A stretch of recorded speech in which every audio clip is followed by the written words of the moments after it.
అలా అనుకున్నాము అని అంటే, మా తల్లిగారు చనిపోయినప్పుడు నేను కానీ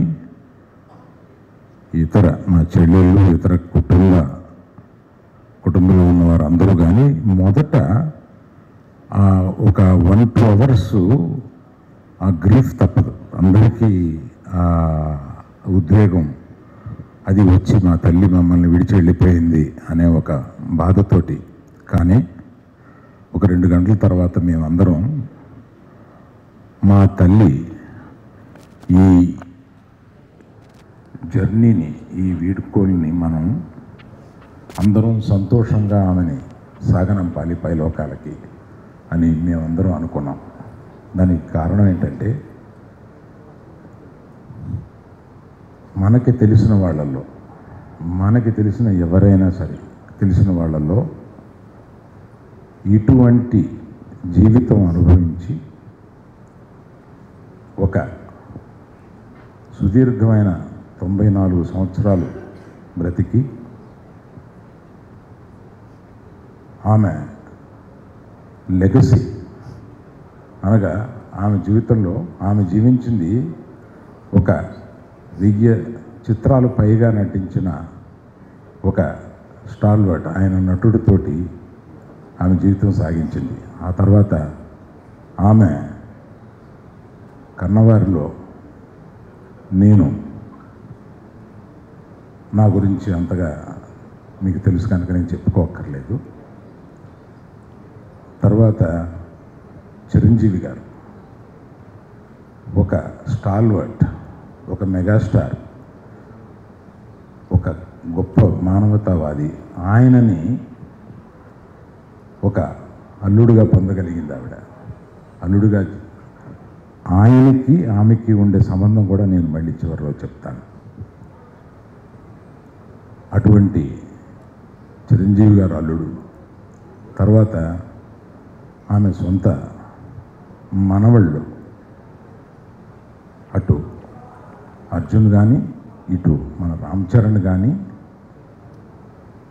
దేశ విదేశాల్లో ప్రఖ్యాతిగాంచిన ఒక నటులు. అటువంటి వాళ్ళే కాకుండా తన దగ్గర బంధువుల్లో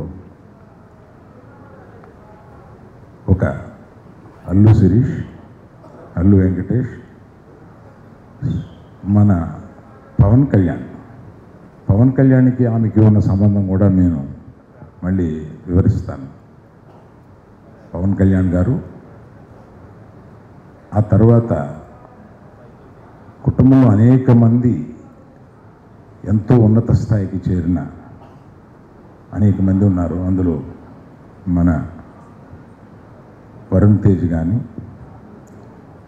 మన తేజు కానీ, ఇంకా ఇతర నటీమణులు కానీ ఎంతోమంది, ఇంతమంది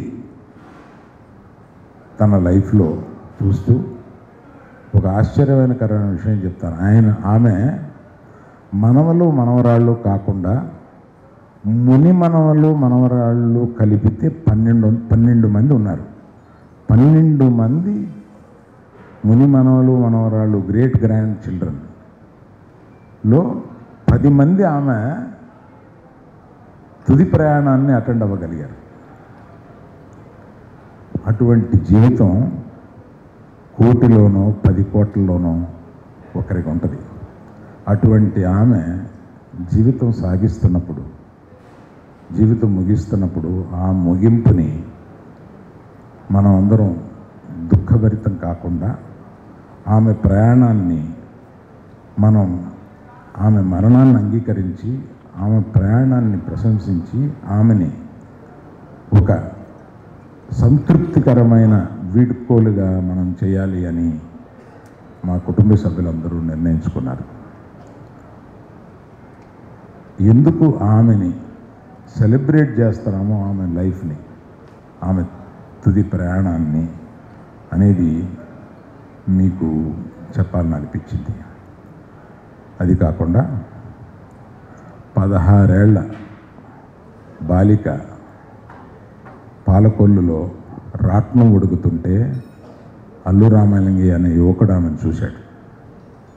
చూసి ఆమెను పెళ్లి చేసుకోవాలని తల్లిదండ్రుల్ని వాళ్ళ తల్లిదండ్రుల దగ్గరికి పంపించి ఆమెను పెళ్లి చేసుకోవాలని అడిగిన సందర్భంతో స్టార్ట్ అయింది వాళ్ళది. ఆ ప్రయాణంలో మా నాన్నగారిని పెళ్లి చేసుకుని, ఆయన హార్డ్ కోర్ కమ్యూనిస్ట్. ఆయన అర్ధరాత్రి తన సహచరులను తీసుకొచ్చి ఆమెను లేపి భోజనం పెట్టమంటే అర్ధరాత్రి వండి వాళ్ళందరికీ భోజనం పెట్టేది. ఆ తర్వాత మా అక్కగారు నవభారతి గారు పుట్టారు. ఆ తర్వాత నేను కడుపులో పుట్టగానే ఆయన కమ్యూనిస్ట్ జైలుకి వెళ్ళిపోయారు. కడలూరు జైల్లో 6 మాసాలు ఆయన్ని పెట్టారు. అంతకుముందే ఆయన స్వతంత్ర పోరాటంలో కొంతకాలం జైల్లో ఉన్నారు. ఆ తర్వాత కమ్యూనిస్టు, ఆ తర్వాత జైలు, ఆ తర్వాత అవన్నీ వదిలేసి ఆర్టిస్టుగా అవ్వాలని ప్రజానాట్యాల మండలితో ఆయన కొంతకాలం ప్రయాణం చేసి దాని ద్వారా సినిమాల్లోకి వచ్చి గరికపాటి రాజారావు గారు ఆయన్ని చూసి సినిమాల్లోకి తీసుకొచ్చి సినిమాల్లో పుట్టిల్లు అనే సినిమాల్లో ఆయన్ని జమున గారిని ప్రవేశపెట్టారు. అక్కడి నుంచి కొంతకాలం సినిమాలు 1-2 వచ్చినాయి కానీ రాలేదు. తర్వాత గడపటం కష్టమైంది. ఆ గడపటం కష్టమైన ఆ దినాల్లో మా అమ్మగారు ఎంత కష్టపడేవారో ఆ తర్వాత మాకు ఒక్కోసారి చెప్పినప్పుడు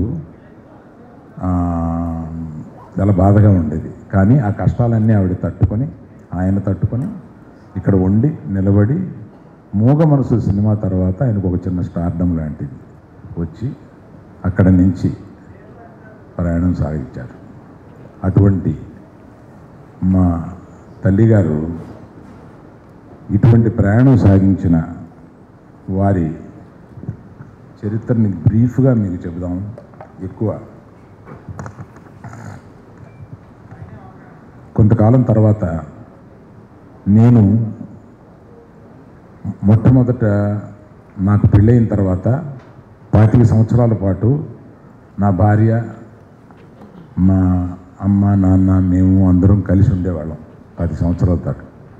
ఆ తర్వాత అప్పుడు చాలా అన్యోన్యంగా ఉండేవాళ్ళు. మా అమ్మగారి దగ్గర కానీ మా కుటుంబ సభ్యుల దగ్గర కానీ ఆ సాన్నిహిత్యం గురించి నేను ఎక్కువ ఇక్కడ విడిగా చెప్పే సందర్భం కాదు కాబట్టి చెప్పటం లేదు. మా నిర్మల, నా భార్య, ఎంతో చక్కగా వాళ్ళిద్దరూ 25 సంవత్సరాల తర్వాత మీకు తెలిసిన పరిస్థితుల్లో ఇక్కడికి వచ్చేసాం, హైదరాబాద్, మద్రాసు నుంచి. మా నాన్నగారు రాలేదు. ఫ్యూ ఇయర్స్ తర్వాత మా నాన్నగారిని కూడా ఇక్కడ తీసుకొస్తానంటే ఆయన నాకు సొంత ఇల్లు కట్టి, అప్పుడు నేను అద్దెంట్లో ఉంటున్నాను, నేను సొంత ఇల్లు కట్టి సొంత ఇంట్లోకే వస్తాను అని అంటే నేను అప్పుడు వెంటనే 6 మాసాల్లోనే ఒక సొంత ఇల్లు కట్టి ఆయన తీసుకొచ్చి మా అక్కగారు, మా తండ్రి గారు, తల్లి గారు ఒక ఇంట్లో ఉన్నారు. ఆ తర్వాత కొంతకాలానికి బన్నీ యొక్క ఆర్య రిలీజ్ అయ్యి ఆ సక్సెస్ ఫంక్షన్ అటెండ్ అయిన తర్వాత ఆయన చనిపోయారు. అంటే మనోడి సక్సెస్ కూడా చూసిన తర్వాత ఆయన చనిపోయారు. ఆయన చనిపోయిన తర్వాత మా అమ్మ, అక్క ఒంటరిగా ఉన్నారు. మా అమ్మగారు చాలా ఇండిపెండెంట్ మనిషి. ఆమె మా ఇంటికి రమ్మన్నా, మా చెల్లెలు వాళ్ళ ఇంటికి రమ్మన్నా నేను ఎక్కడ ఉండను, నేను విడిగానే ఉంటాను అంటే నాకు పెద్దవాళ్ళు అయ్యారు కదా అని భయం వేసి మా చెల్లెలు వసంతలక్ష్మి భర్త డాక్టర్ వెంకటేశ్వరరావు గారు ఒక డాక్టర్ పక్కనే ఒక స్థలం దొరికితే తీసుకొని అందులో ఒక ఇల్లు కట్టి మళ్ళీ వాళ్ళని అక్కడ పెట్టాను. ఒక వికెట్ గేట్ ఒకటే డాక్టర్ గారికి వీళ్ళకి మధ్యలో ఉంటుందన్నమాట. అట్లా ప్రొటెక్ట్ చేసుకుంటూ చాలా కాలం, అంటే రాత్రుళ్ళు నా ఫోను పగల దొరకదేమో కానీ రాత్రుళ్ళు దొరుకుద్ది. రాత్రి 10 నుంచి పొద్దున్న 6 వరకు ఎప్పుడు చేసినా ఏంటంటే తల్లిదండ్రులు ఎప్పుడు ఏ అవసరం ఉంటుందో, ఏ ఎమర్జెన్సీ ఉంటుందో అని ఇప్పుడు ఆన్ చేసుకుని నైటు పెద్ద వాల్యూమ్ పెట్టుకుని పడుకునేవాడిని. అట్లాంటి భయంతో మా అమ్మని, అక్కని తీసుకొచ్చి ఆ ఇంటి పక్కనే విధించి అలాగా కొంతకాలం ఉన్న తర్వాత మా అక్కగారు చనిపోయారు. మా అక్కగారు చనిపోయిన రోజు నుంచి నేను ఆమెతోటి రోజు భోజనం చేస్తూ ఉండేవాడిని. అంటే పెద్దవాళ్ళు ఒక యాంకర్ లేకపోతే 1 ఇయర్లో చనిపోతారు. మీరందరూ కూడా చూసి ఉంటారు అది. అంటే మా నాన్నగారు చనిపోయారు, అక్కడ మా అక్కగారు చనిపోయారు, తర్వాత మా అమ్మ ఒంటరి అయిపోయింది. ఈమె కూడా 1 ఇయర్లో వెళ్ళిపోద్ది అని అనిపించి నాకు 10వ రోజు నుంచి నేనే మా అమ్మ దగ్గరికి రోజు మధ్యాహ్నం భోజనానికి వెళ్ళేవాడిని. సో ఆవిడకి ఒక యాంకర్, వాడు ఏం తింటాడు, ఏముంటాడు, ఏం వండాలి, ఇలాంటి దాని మీద ఆమెకు ఒక యాంకర్ క్రియేట్ చేసి, తర్వాత లాస్ట్ 2 ఇయర్స్లో ఆమె అస్వస్థతకు గురవుతుందని చెప్పి మా చెల్లెలు వసంతలక్ష్మి ఆ వికెట్ గేడ్ తీసేసి తన ఇంట్లోకే తీసుకొచ్చి పెట్టుకుని డాక్టర్స్ పర్యవేక్షణలో ఆవిడని రక్షిస్తూ వచ్చారు. అటువంటి ఆమె ఈ ప్రయాణంలో ఆమె ముగించిన ఈ తరుణంలో నేను కొంతమందికి తప్పనిసరిగా కృతజ్ఞత చెప్పుకోవాల్సి ఉంది. దానికి కూడా ఇదొక కారణం.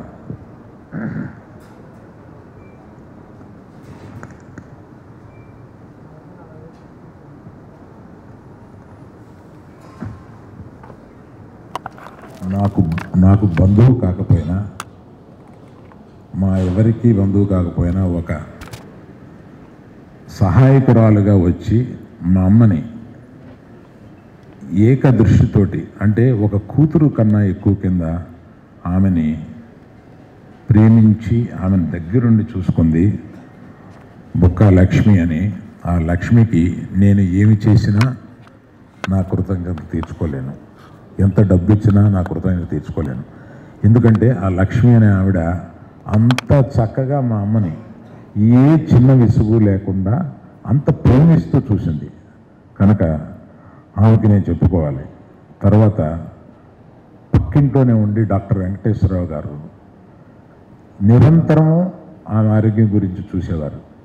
అది కాకుండా మా అల్లుడు అంటే సాయి ప్రవీణ్, విద్య నా కూతురు లాంటిది.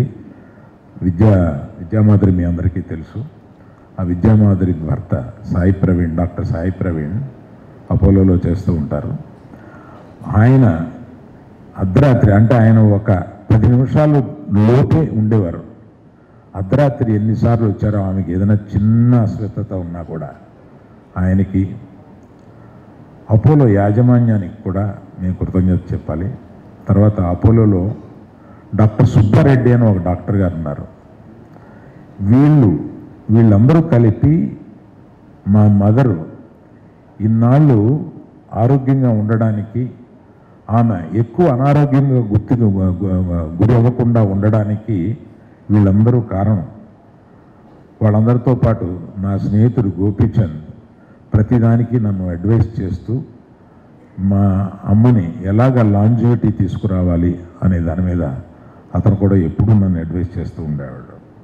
ఇది కాకుండా అమ్మని, అంటే మా అమ్మ లాస్ట్ 1 ఇయర్ ఐసీయూకి పంపకూడదు ఈమెకి ఆర్టిఫిషియల్ వెంటిలేషన్ ఇవ్వకూడదని కుటుంబంలో నిర్ణయం తీసుకొని అపోలో నుంచి ఒక ఐసీయూఏ తీసుకొచ్చి ఆవిడ బెడ్రూమ్లో, ఆవిడికి కనపడదు కానీ ఆవిడ వెనకాల టోటల్ ఐసీయూ ఎక్విప్మెంట్ ఉంటుంది.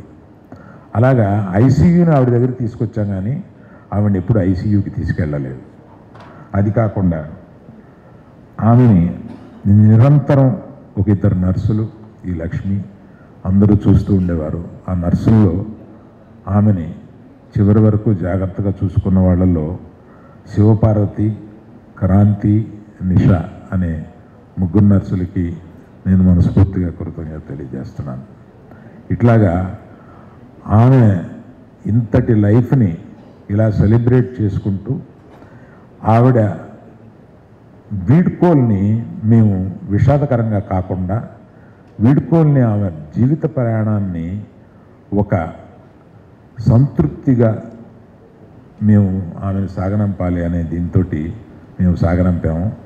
ఆమె ఏ లోకాన ఉన్నా ఇవాళ మమ్మల్ని అందరినీ, మిమ్మల్ని అందరినీ కూడా ఆవిడ అక్కడి నుంచి దీవిస్తుందని చెప్పి మనస్ఫూర్తిగా నమ్ముతున్నాను. Thank you.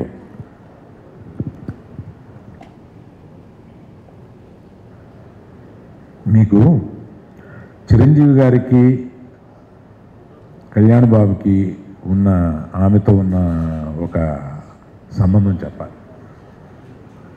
ముందు కళ్యాణ్ బాబు గారి గురించి చెప్తాను. కళ్యాణ్ బాబు సినిమా యాక్టర్గా కాకముందు మామూలుగా ఖాళీగా ఉంటున్న రోజుల్లో ఆమె కళ్యాణ్ బాబుని కళ్యాణి అని పిలిచేది. బాబు కళ్యాణి చక్కగా ఉన్నావు, నువ్వు సినిమాల్లో చేయొచ్చు కదా అంటే, నాకు ఇబ్బంది అండి, నాకు సిగ్గండి ఏదో చెప్పేవాడు. కాదు నాయన, నువ్వు సినిమాల్లో చేయాలి కళ్యాణ్. ఇది కళ్యాణ్ బాబు గారు కూడా ఒక స్పీచ్లో చెప్పారు. అది మీ అందరి దగ్గర ఉండే ఉంటుంది. ఆయన్ని సినిమాల్లో చేయాలని చాలా ఎంకరేజ్ చేస్తూ నన్ను కూడా, ఎరా చక్కగా ఉన్నాడు, కళ్యాణ్ని పెట్టు సినిమా చేయాలి కదరా అని ఇట్లాగా కళ్యాణ్ని ఎంకరేజ్ చేసిన ఎంకరేజ్మెంట్లో ఒక ఆవిడ చిరంజీవి గారు. ఎంతటి పెద్ద స్టార్ అయినా, ఎంత మెగాస్టార్ అయినా కుటుంబ సభ్యుల దగ్గర ఆయన ఎట్లా ఉంటారో మీ అందరికీ తెలియంది కాదు, కొత్త కాదు. ఒక రోజున అంటే few months back, 2-3 months back, నేను రోజు ఆమెను చూడడం, ఆమెను పలకరించడం, ఆమె రెస్పాన్స్ తక్కువగా ఉన్న రోజున నేను చేతిలో చేయబెట్టి, అమ్మ నన్ను గుర్తుపెడితే ఒకసారి నొక్కు అంటే నొక్కేవాళ్ళు. అంటే నన్ను గుర్తుపెట్టిందనమాట, నోటితో చెప్పలేక అట్లాగా మేము అది అలవాటు చేసుకున్నాను. తర్వాత ఒకసారి బాగా సీరియస్గా ఉన్నప్పుడు చిరంజీవి గారు వచ్చారు. అమ్మ చిరంజీవి గారు వచ్చారు అని చెప్పి, అమ్మ నేను చిరంజీవిని అని అంటే ఆమె కళ్ళు తెరిచి ఏదో చెప్పడానికి ప్రయత్నించింది ఆమె ఆతృతతోటి. అంటే చిరంజీవి గారు అంటే అంత ఇష్టం ఆవిడికి. ఎప్పుడు వాళ్ళిద్దరూ ఒకళ్ళని చూస్తే ఒకళ్ళు గట్టిగా కావలించుకొని పట్టుకుంటారు. మా తల్లిని అంత ప్రేమగా చూసుకున్నారు చిరంజీవి గారు. వాళ్ళిద్దరికీ అటువంటి సంబంధం ఉంది అని చెప్పి చెప్పడానికి, ఇలాగ ప్రతి ఒక్క ఫ్యామిలీ మెంబర్స్ గురించి మనవలు పైకి వస్తున్నప్పుడు ఆవిడ చెప్పిన మాటలు కానీ ఇవన్నీ సుదీర్ఘం అయిపోతుందని చెప్పట్లేదు. అటువంటి తల్లి కడుపును పుట్టడానికి నేను ఒక గొప్ప అదృష్టవంతుడి కింద భావించి మీ అందరికీ నమస్కారం తెలియజేస్తాను. Thank you.